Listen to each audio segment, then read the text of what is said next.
Я жүйкем тозды.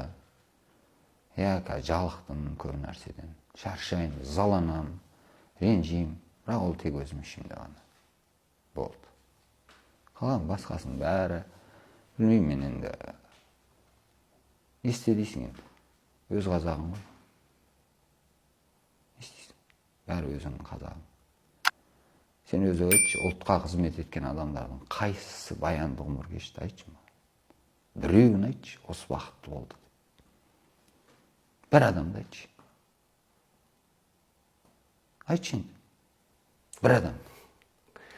Назарбаевты қазір білмеймін, көңіл күйі қалай екен. Жоқ, ұлтқа қызмет еткен дедім. Ұлтқа қызмет еткен. Бастық болды деген адамдар емес. Назарбаев ұлтқа қызмет етті ғой. Ұлтқа қызмет еткен жоқ, мемлекетте басшы болды. Енді осы Егер Назарбаев ұлтқа қызмет етсе, қазір біздің мемлекеттік тіліміз тек қана қазақ тілі болып, біз 30 жылдың ішінде бәріміз қазақша сөйлеп жүретін едік айналайын. Егер ол кісі ұлтқа қызмет етсе, бізде опера балет театры емес, қазақтың дәстүрлі жырлары, айтыстың бөлек театры, жырдың бөлек театры, қазақтың дәстүрлі әнінің, күйінің бөлек театры, оны керемет халықаралық деңгейге көтеріліп, қалыптасып, қазір бүкіл әлем түгілет жүретін еді. Егер ол кісі ұлтқа қызмет етсе, оның нәтижесі көрінетін еді ғой. Сондықтан мен ол кісіні ұлтқа қызмет етті деп айта алмаймын.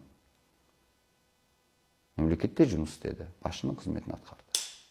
Ал ұлтқа қызмет еткен адам, ол қашан да ұлт арақтың кейін кешетіні анық.